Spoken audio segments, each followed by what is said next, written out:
So this video will explore about creating sacred space. So what is sacred space and how important it is as a container, whether you're opening up for your own personal practice, for shamanic journeying, for ritual, for ceremony, for healing sessions with yourself or with others.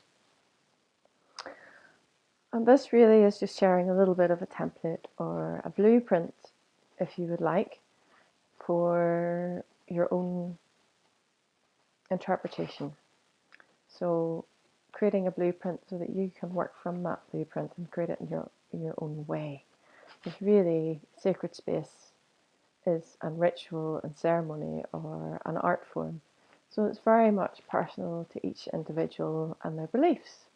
However, there are some protocols that are very much worth noting in order to create a structure and a container for the magic to happen, for the flow to happen as well.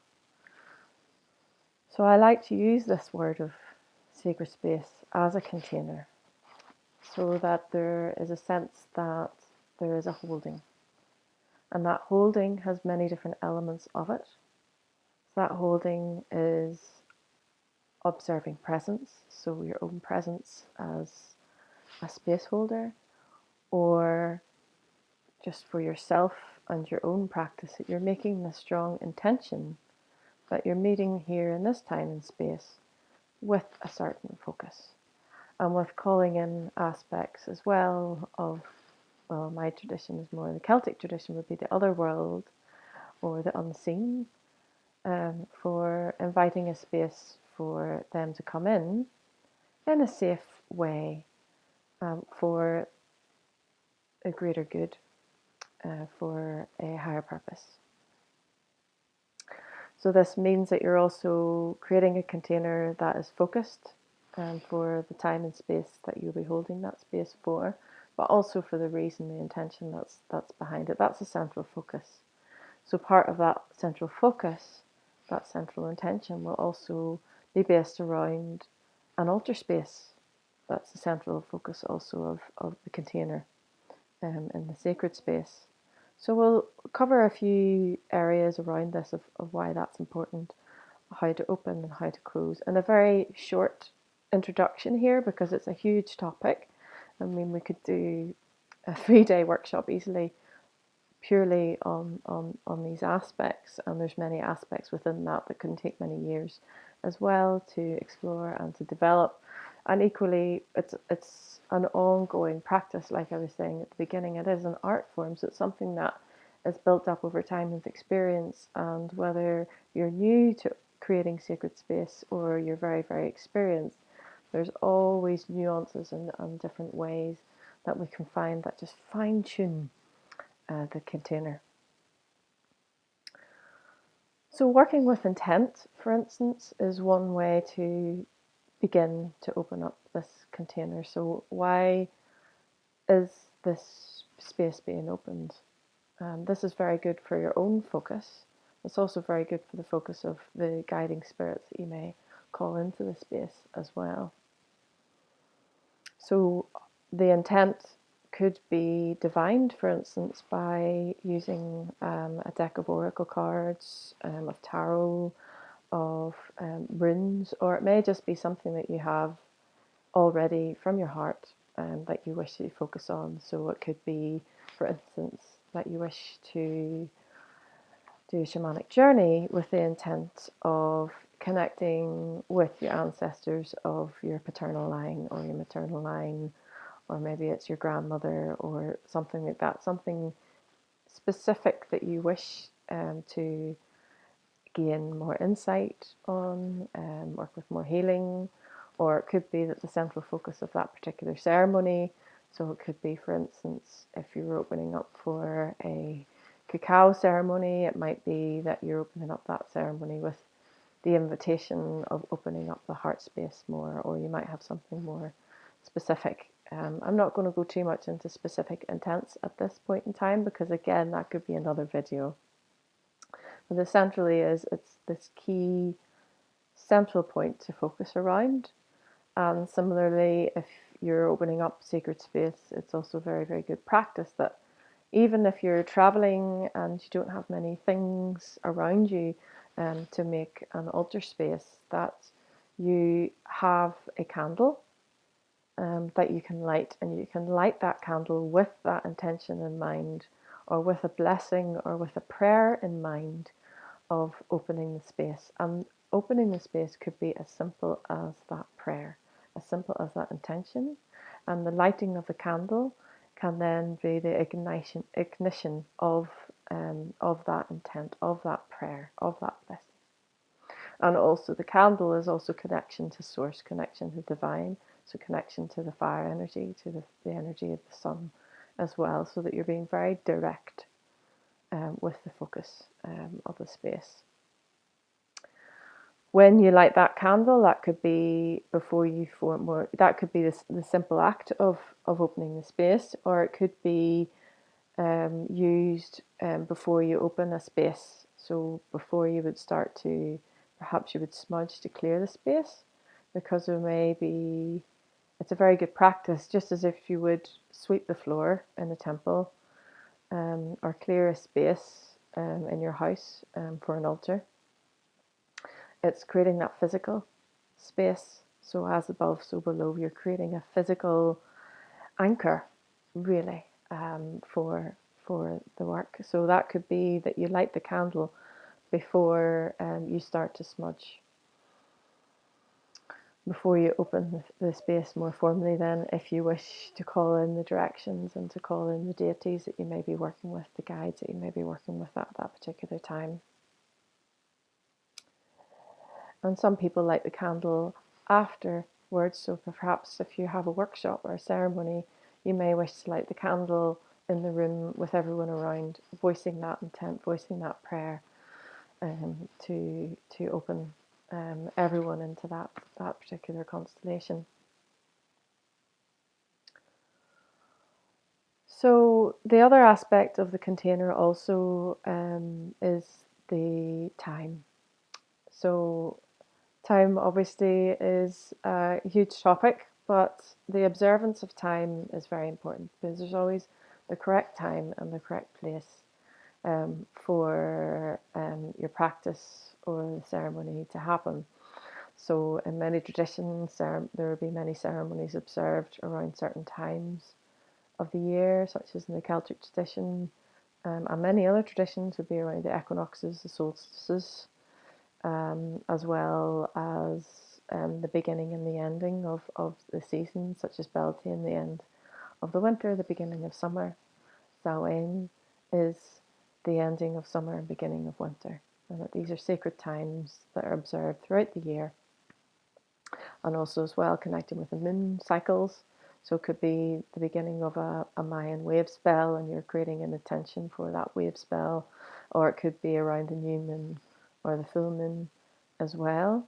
So I am going to speak about linear time a little bit as well, but obviously a part of the art form is knowing when is the right time for that particular practice or ceremony to happen. And that is part of the container for it, because it's part of opening up to the energies of that particular day, or the energies of that particular opening up into the beginning of the Celtic New Year, for instance, the Samhain, or that's a really particularly good time to open up to the ancestors and honouring the ancestors, as it's a time when the veils are particularly thin. So it's about really tuning into that potency, that portal of time is what I mean by that. So rather than the Gregorian time. And in an ideal world, of course, with sacred space, we wouldn't need to observe linear time so much, because we would have the time that we need. And sometimes we can do that. So sometimes, it might be doing a ceremony throughout a whole day or a ceremony throughout a whole night. And you have the time to begin and finish whenever you need to. However, we're in this 3D world as well. So it's very important to observe time of when there's a beginning and when there is an ending. And this also helps if you know that maybe you only have a practice of an hour and you know that you need to begin and end within that hour so that you can do everything that you need to do in that time. And Spirit is very clever in that way that if you can say, right, we've only got 1 hour to do this, then that 1 hour can be used to its maximum. Again, tuning back into that focus and that intent again. It's like we have this 1 hour to work with this intent. And although not all the things may be it may not all be completed within that 1 hour, it will certainly come to a point of completion in that hour, and then anything else that needs to integrate, percolate throughout the rest of the day or for any space of time after that, then that can happen, but it's not a focused time in space. It's also very helpful for people as well, obviously with the logistics and practicalities of knowing it's a safe boundary, that people can know that they're going to be held in that space and they can completely drop in and they're not thinking about, oh, I need to go and make sure that I get this bus or this train at a certain time. And there's also the aspect as well, which I've been working with recently, that is linked to working with the death and dying, working with birth as well, although that process will take its own time and it will always be in perfect time. There's something about creating a safety in the boundary of we begin at this time and we end at this time.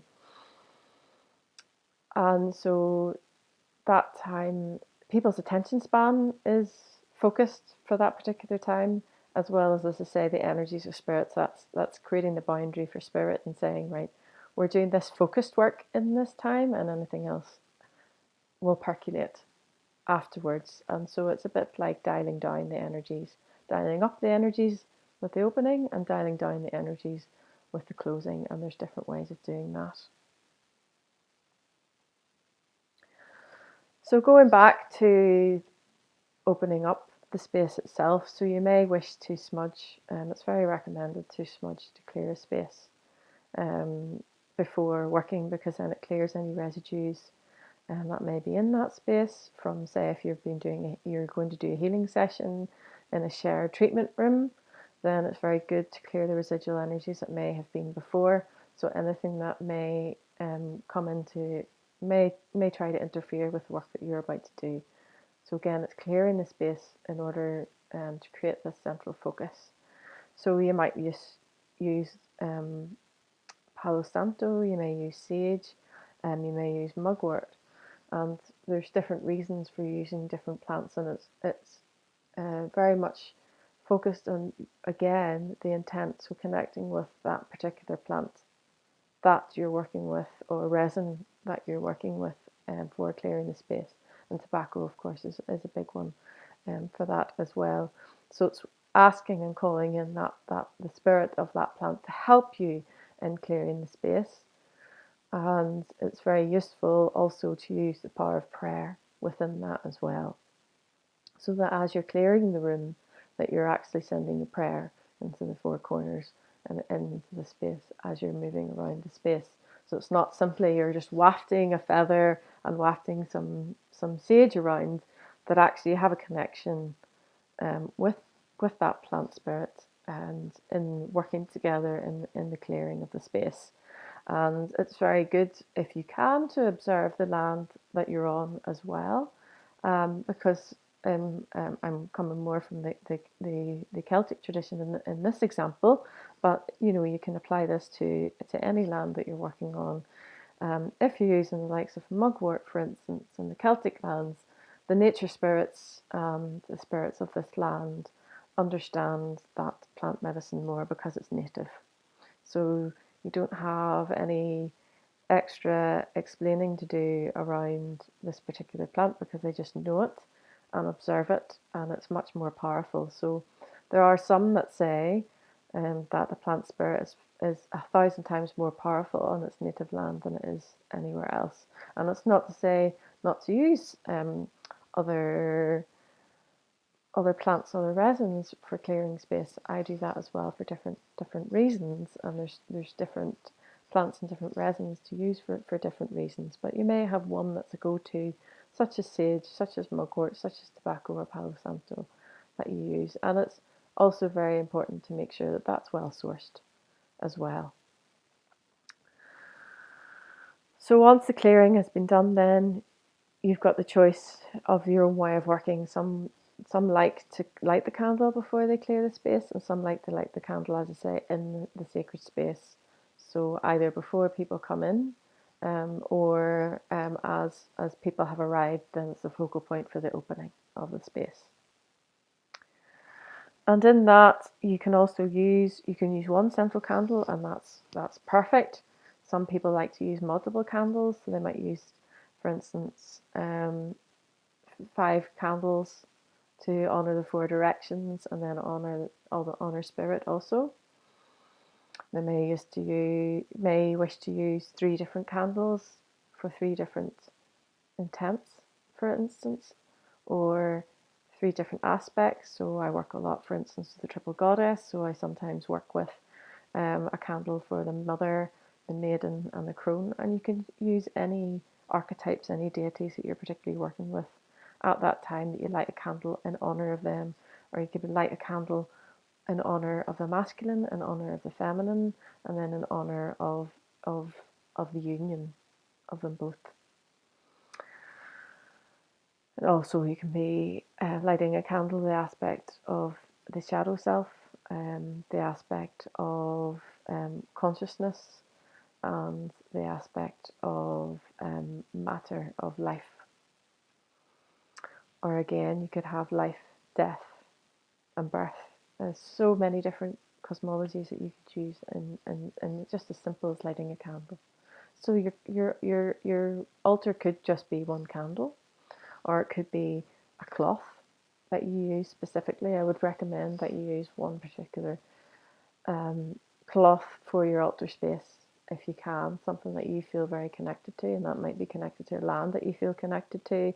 It might be a scarf that has been passed down to you from your family, something that's meaning, and you may use different scarves or different altar cloths for different purposes as well. You can also use stones to represent with runes on them, or with the painting of the alchemy symbols for each of the directions as well. You could use different items from nature as well to represent the different directions. You could use pictures of deities that you're working with. You could use pictures of ancestors that you're working with. You can light a candle as well, specifically for calling in the helpful ancestors, the healthy ancestors into the space. It's a creation in itself. It's an art form in itself. So these are just ideas, and also for you to work with. You can also use, as I mentioned before, with the divination, you could use different cards as well, oracle cards or tarot cards, whatever you work with, to call in different aspects, to call in either different deities, as I mentioned, or different aspects that you're working on, or things that are related to your intent as well. In terms of calling in directions, that may or may not be in your belief system. So it's about calling in what is in your belief system. I'm not going to go through calling all the directions individually here in this particular video, because there's a lot within that of being aware of what we're calling in, and being aware of the different portals that we're opening through those spaces. But certainly, in the most basic term, in the most simple term, you can very much observe and acknowledge the directions of the north, the south, the east, and the west, as well as above, below, and centre. You can call in the help of certain deities that you work with in your belief system. So, for instance, when I'm calling in above, I will call in deities of the gods and the goddesses, the masculine and the feminine aspects that are in us. And I tend to call them in perfect balance. So if I'm calling in Yeshua, Jesus, I will also call in Magdalene, his companion's counterpart. If I'm calling in Bridget in the Celtic tradition, I will also call in Pan. And some people just keep it as simple as the sun and the moon. Grandfather sun, grandmother moon, whatever feels that it fits for you. So again, it's always very, very important to take on board what you feel is helpful for you at this time and let go what just doesn't feel it resonates. There's another, so this is really about creating the structure, because what happens within the sacred space really is where the flow is. So yes, it's important to have a structure, but this structure is there in order to be the container for the flow to happen. So that you're not creating a time warp of like, so at this particular time and point in the ceremony, this is going to happen. So I'm going to open up the space at 1 p.m. and at 1:15 we're going to do this particular practice. At 1:30 we're going to do this particular practice. It can be helpful maybe if you're starting out to have a rough idea of your timings and how long practices and things can take if you're doing a ceremony or a workshop or even a healing session. But it's important not to be caught in that trap within the linear time of things, because they all take their own time, and sometimes it might be one practice takes half an hour rather than 15 minutes, and it just means that actually more time is needed to that practice. Or if you're doing a sharing circle, for instance, yes, it's important to have a container of, individuals maybe have 3 minutes, 5 minutes to share whatever time that you have for that, so that there is some sort of container so that everybody gets a chance to share.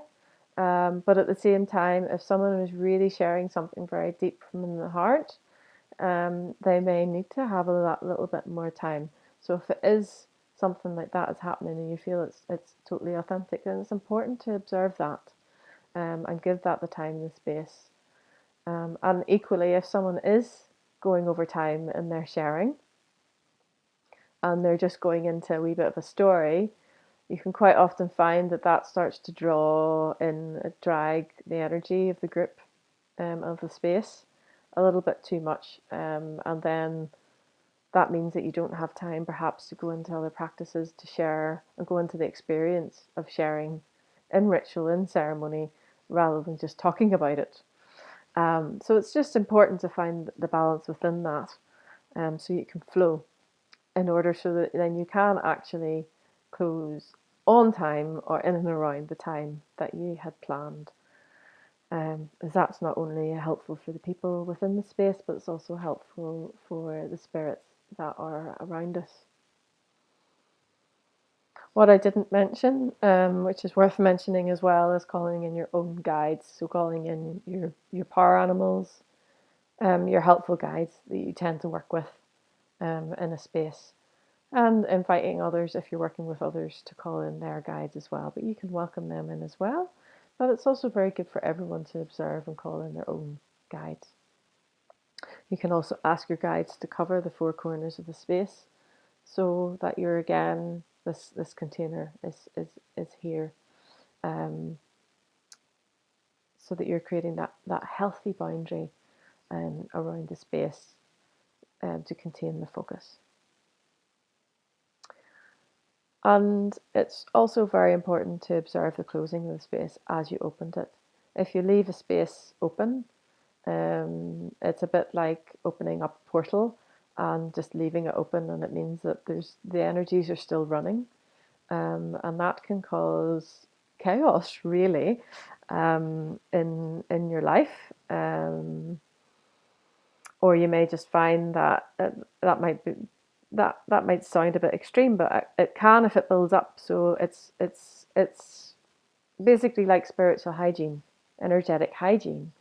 Really is closing a space after you've been in it, so that not only is it helpful for you to close that space so that you're not those energies aren't still open and affecting you, but also for clients and also for the people that may be using the space afterwards, particularly if you're using shared spaces.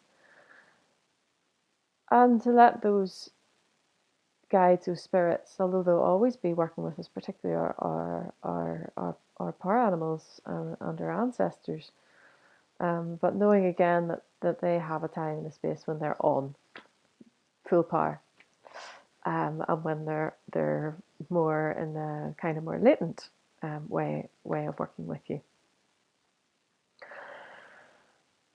So it's important, if you've opened up the directions, to close each of the directions. It's just saying, thanking them and releasing them. So this comes into the spirit of gratitude and the honouring.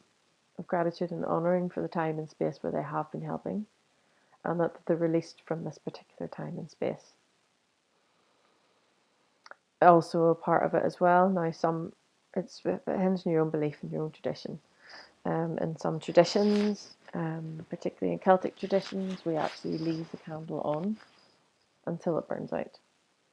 But in some traditions, and sometimes, unfortunately, in a practical shared space, we do have to blow out that candle at the end of the session.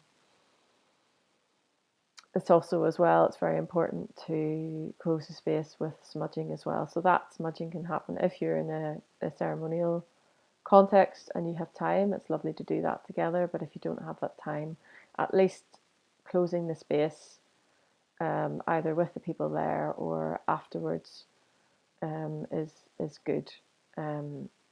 Quite often there might not be time to close the space verbally, and with the smudging as well, when you've got a group space.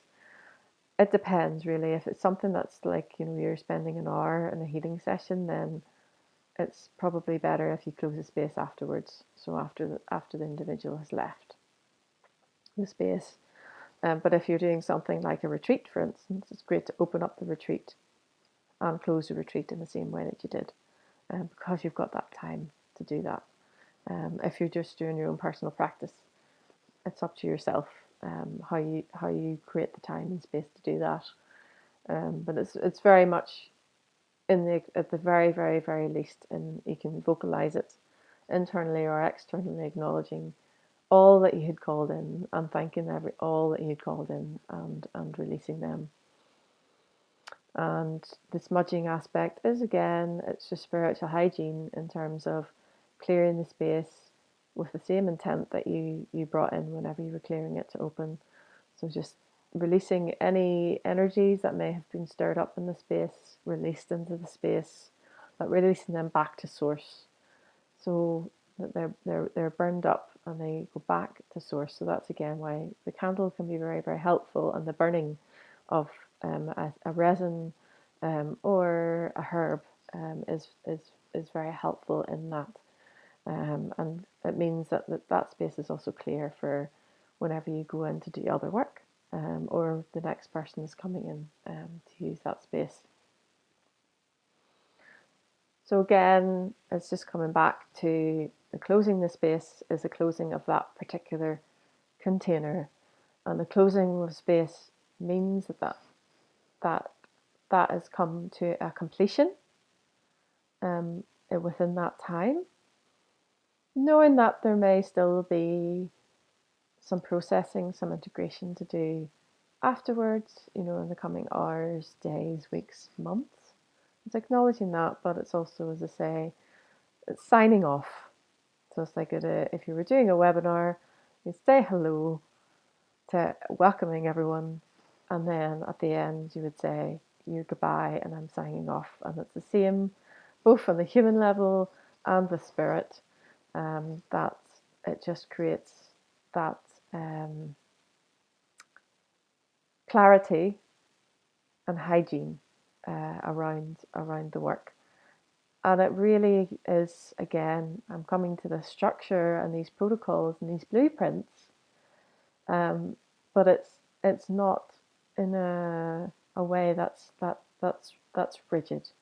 It's very important to honour certain protocols, yes, but this is all about creating the flow. So allowing the art form allowing the magic of what happens in the space to happen in that space in that time for that the greatest and highest good for all that are involved.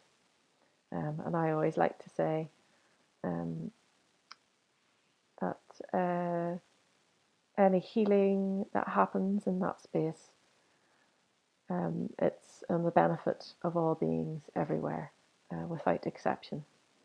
So I hope that this is a helpful introduction. I know that there's a lot of points across the past half hour that are little signposts, shall we say, to much bigger topics around it, and so they can be explained in other videos at other times. But again, they could be courses within themselves. So I encourage you, if there are aspects here that you would like to explore more, that you do some research on them and you do feel into your own sense and your own intuition as well, of what feels right for you. So thank you very much for watching, and I hope to share more with you soon. Ciao for now.